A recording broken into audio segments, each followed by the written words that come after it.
தான் அவர்கள் வாக்குமூலம் அளித்திருப்பதாக காவல்துறை தரப்பில் தெரிவிக்கப்பட்டிருந்தது. இதன் தொடர்ச்சியாக செந்தில் பாலாஜிக்கும் அவர் சகோதரருக்கும் சம்மன் அனுப்பப்பட்டது. சம்மன் அடிப்படையில் இருவருமே விசாரணைக்கு ஆஜராகவில்லை. நீதிமன்றம் மூலமாக நிபந்தனை அடிப்படையில் இருவரும் முன்ஜாமீன் பெற்றனர்.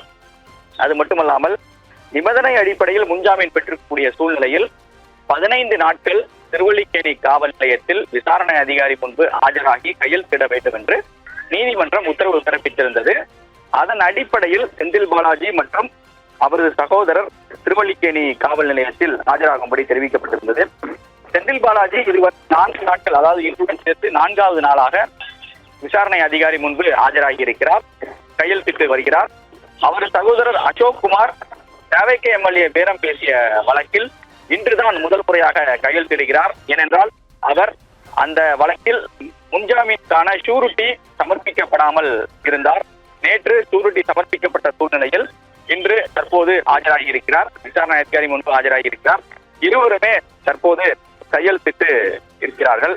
மேலும் இதற்கு முன்பாக 3 நாட்களும் செந்தில் பாலாஜியிடம் போலீசார் விசாரணை நடத்தி இருக்கிறார்கள். திருவல்லிக்கேணி காவல் துணை ஆணையர் ஜெயச்சந்திரன் தலைமையிலான போலீசார் 3 நாட்கள் அவரிடம் சுமார் 7 மணி நேரத்திற்கும் மேலாக விசாரணை என்பது நடத்தப்பட்டிருக்கிறது.